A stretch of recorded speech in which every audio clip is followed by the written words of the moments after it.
शांति। तो आइए हम अपना पहला वीडियो स्टार्ट करते हैं, जिसका सबसे पहला हेल्थ प्रॉब्लम जो मैंने चूज किया है वो है ओबेसिटी, दैट इज मोटापा।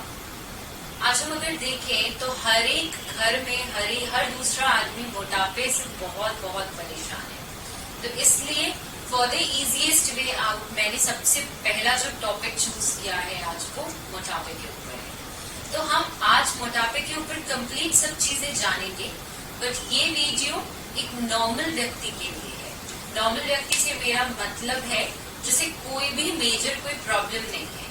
दैट इज इसमें मैं जो भी डाइट प्लान्स बताऊंगी या फिर मैं इसमें जो भी योगा एक्सरसाइजेस बताऊंगी, that is all for a normal healthy person.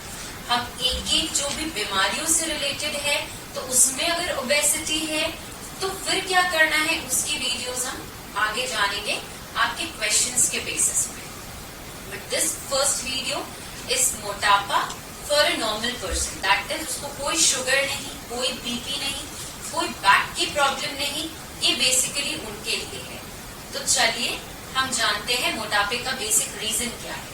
जब तक हम किसी भी बीमारी की थ्योरी नहीं जानेंगे तब तक हम ये नहीं जान पाएंगे कि एक्चुअल में वो बीमारी हमारी बॉडी में क्यों हुई। बहुत बार ऐसा होता है कि हमें लगता है कि हमारा वजन तो अचानक से बढ़ गया, पर फ्रेंड्स मैं आपको बताना चाहूंगी कि कभी भी किसी भी व्यक्ति का वजन अचानक से नहीं बढ़ता है। हमारी बॉडी बहुत फ्रीक्वेंटली और रेगुलरली हमें कुछ ना कुछ सिग्नल्स और सिम्टम्स भेजती रहती है, जो कि हम एब्जॉर्ब नहीं करते और ना तो सुनते हैं और ना ध्यान देते हैं, क्योंकि हम अपनी रेगुलर लाइफ में इतने मस्त होते हैं कि हम अपनी बॉडी के सिग्नल्स को most of the time ignore करते हैं। और दूसरी बात है कि हमारी बॉडी में जो इनबिल्ट सोल्जर्स हैं, जो भी सेना है जो लड़ती है हमारी बॉडी की सारी बीमारियों से, वो उनमें बहुत कैपेसिटी होती है। तो वो बहुत दिनों या मैं कहूँ कि बहुत सालों तक वो उस बीमारी से फाइट करती रहती है। बट जब हम बहुत लंबे समय तक उसको ओवरलुक करते हैं या ध्यान नहीं देते हैं तो फिर वो प्रॉब्लम का रूप लेके एकदम से बहुत बड़ी प्रॉब्लम इमर्ज होके हमारे सामने आती है। तो इसलिए कोई भी बीमारी के पहले जानने के पहले कि उसकी रेमेडीज क्या है या हमारा वेट कम कैसे होगा, मुझे बहुत मैसेजेस आते हैं कि दीदी हमारा वेट कम कैसे होगा, हम पतले कैसे होंगे। कुछ लोग ये भी कहते हैं कि दीदी हम बहुत योगा करते हैं, बहुत एक्सरसाइजेस करते हैं, फिर भी हमारा वेट लॉस क्यों नहीं होता। तो वेट बढ़ने के मुख्य 3-4 कारण हैं जो मैं पहले आपको बताना चाहूंगी, ताकि आप अपने आप को जज कर सके कि आप कौन सी कैटेगरी में फॉल करते हैं। फर्स्ट इज ओवर ईटिंग, बहुत अत्यधिक खाना। हमें लगता है कई बार कि हम तो थोड़ी देर में कुछ खा रहे हैं, पर क्या वो तो बट हम अनहेल्दी और ऑयली फूड थोड़ी देर में बहुत, जैसे मिक्सचर हो गया, चिप्स हो गई, ये हम छोटी चीजें बहुत बीच में थोड़ी खाते हैं, जिसकी वजह से हमारी बॉडी का मेटाबॉलिज्म डिस्टर्ब होता है और हमारा वेट बढ़ता है। सेकेंड इज कई लोगों का ऐसा होता है कि कोई सर्जरी या मेजर कोई ट्रीटमेंट बॉडी में हुआ हो या कोई मेजर बीमारी से वो फाइट करके आए हो तो अचानक से उनका वेट बढ़ जाता है और फिर वो शायद लंबे समय तक रिड्यूस भी नहीं होता और उन्हें बहुत प्रॉब्लम होती है। Third is less physical activity, कि हम दिन भर टीवी देख रहे हैं, बिस्तर पे पड़े हैं, कोई फिजिकल एक्टिविटी नहीं है, सुबह देरी से उठना, देरी से सोना। जब आप नेचर के जो भी रूटीन बनी है या नेचर का जो भी एक नियम बना है, अगर आप उसके विरुद्ध काम करेंगे तो डेफिनेटली आपका वेट बढ़ेगा, 100% बढ़ेगा, क्योंकि आप पूरे दिन भर या तो अपने इलेक्ट्रॉनिक गैजेट्स में लगे हैं या आप वर्क करते हैं, तो 100% work is work from home. आपको घर बैठना है, चेयर पे बैठना है, पूरे दिन काम करना है। टीवी देख रहे हैं, खाना खा रहे हैं, फिर बैठ गए, तो फिर हमारी बॉडी को कोई भी फिजिकल एक्टिविटी नहीं मिलती, तो जो भी हम खाते हैं वो प्रॉपरली बर्न नहीं होता और इसकी वजह से फैट जो है वो एक्यूमुलेट होता जाता है हमारी बॉडी में और हमारा वेट बढ़ता है। तो ये कुछ कैटेगरीज हैं जिसमें हम सबको अपने आप को जज करना पड़ेगा कि हम कहाँ फॉल करते हैं। तो पहले तो मैंने आप लोगों को वेट लॉस के रीजंस, वेट इंक्रीज होने के रीजंस बताए कि हम क्यों मोटे होते हैं। अब दूसरी चीज में आते हैं कि अब वेट पुट ऑन तो हो गया, अब कम कैसे करें, $1,000,000 क्वेश्चन। तो अब पहली चीज, इसमें भी 2 कैटेगरी है। फर्स्ट इज कि जो रेगुलर फिजिकल एक्टिविटी करते हैं बट उनका वेट रिड्यूस नहीं होता है। सेकंड कैटेगरी है जिनकी लाइफस्टाइल बिल्कुल डल है, लो है, जो बिल्कुल कोई फिजिकल एक्सरसाइज नहीं करते हैं, जिनका पूरा सिटिंग का काम। तो अब हम क्या करें? तो सबसे पहले मैं उनके लिए बताना चाहती हूँ जो मेहनत करते हैं उसके बाद भी उनका वेट रिड्यूस नहीं होता है। तो इसमें आपको क्या करना है कि कुछ हमें पहले अपने डाइट के लूप होल्स देखने हैं कि कहाँ कहाँ हम अपने खाने में ऐसी चीटिंग कर रहे हैं जिसकी वजह से इतनी मेहनत करने के बाद भी हमारा वेट रिड्यूस नहीं हो रहा है।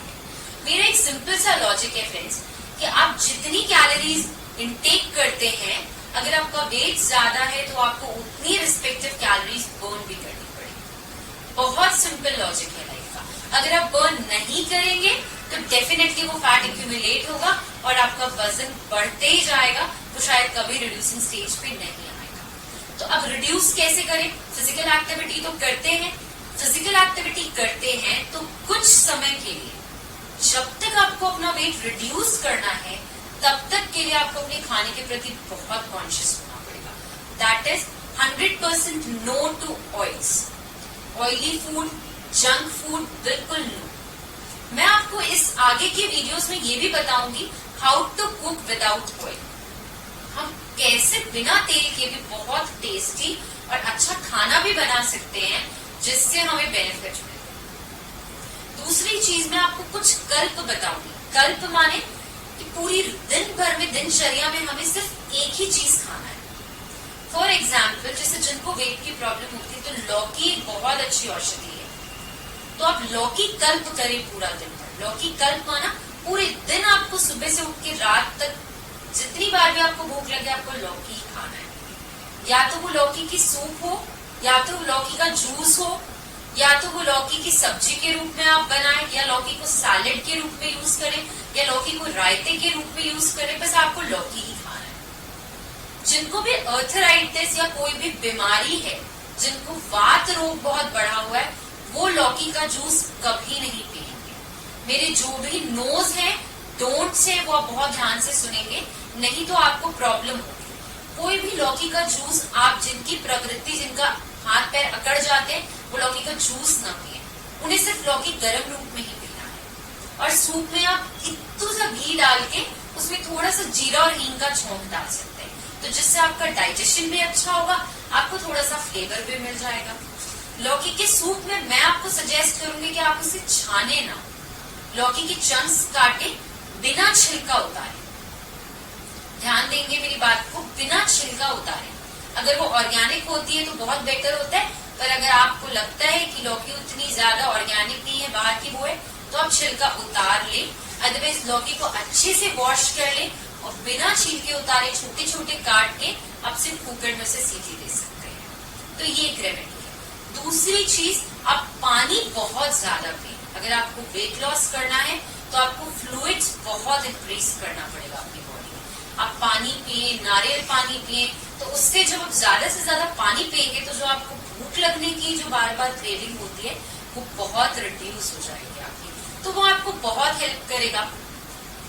तीसरी चीज है आपकी कि आप खाना हो गया, आपका पानी हो गया, अब आप नेचुरल ऐसे कौन से प्लांट्स है जो आपके घर में ही आप उगा के आप यूज कर सकते हैं। दैट इज, तो उसमें पहला मैं कहूंगी कि रोज आप गिलोय पिए, रोज गिलोय पिए, रोज काढ़ी पिए, सुबह खाली पिए, उसमें गिलोय, तुलसी पत्ता, अश्वगंधा डाल के आप थोड़े थोड़े से, भले हाफ ग्लास पिए, लेकिन आप रोज उन काढ़ों को पिए, तो उससे जो आपकी बॉडी का मेटाबॉलिज्म है वो थोड़ा सा एक्टिव होगा। क्योंकि हमारी बॉडी के मेटाबॉलिज्म डिस्टर्बेंस की वजह से ही हमारी इतने फिजिकल एक्टिविटी करने के बाद भी हमारा वेट रिड्यूस नहीं होता है। चौथी चीज है, पतंजलि की मेदोहर वटी आती है, उसमें उसके इंडिकेशंस लिखे होते हैं, डोसेजेस लिखे होते हैं, उसे कितना कितना आपको लेना है, तो आप वो लेना शुरू कर सकते हैं। वो भी आपका वेट रिड्यूस करने में बहुत हेल्प करती है। पांचवी चीज जो है वो है गोधन अर्क या गौमूत्र, काउज यूरिन। ये बहुत बहुत अचूक और अद्भुत है काउज यूरिन, जिसके लिए मैं आपको बताना चाहूंगी कि जिसको भी फ्रेश गौमूत्र मिल जाता है का फ्रेश गौमूत्र को ले 5 या 6 तह का कॉटन का कपड़ा करे और उसे कम से कम 8 से 10 बार छान ले और फिर 1 चम्मच गौमूत्र फ्रेश वाला लेके उसमें बाकी पानी डाल के आधा ग्लास करीब पानी डाल के आप उसको पी सकते हैं। फिर थोड़ा प्रिकॉशनरी मैं सजेस्ट करूंगी कि आप उसको कांच के बर्तन में ही कलेक्ट करें एंड कांच के बर्तन में ही छाने और कांच के बर्तन में ही पिए। जो फ्रेश गौमूत्र की बात करती हूँ, बट मेजोरिटी केसेस में आपको फ्रेश गौमूत्र नहीं मिलेगा, इसलिए मैं बताती हूँ कि आप गोधन अर्क का प्रयोग करें जो कि मार्केट में रेडिली बहुत अवेलेबल है, बहुत ब्रांड्स के अवेलेबल है। जो ब्रांड्स का आपको समझ में आए आप चाहे आप यूज कर सकते हैं।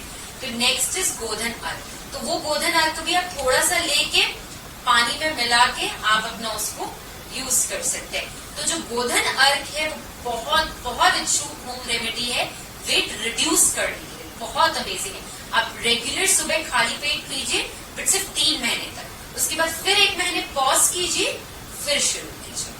तो ये थे आज हमारे ओबेसिटी का पहला पार्ट का वीडियो जिसमें कि मैंने आपको कुछ होम रेमेडीज बताई और भी बहुत सारी चीजें बताई। आप कृपया इस वीडियो को जरूर देखें, लाइक करें, शेयर करें, सब्सक्राइब करें और बेल आइकॉन को जरूर प्रेस करें ताकि मेरे जो भी और आगे ओबेसिटी से रिलेटेड पार्ट्स आएंगे उसके कोई भी नोटिफिकेशंस और लेटेस्ट वीडियोस आप मिस न करें। अच्छा, ओम शांति।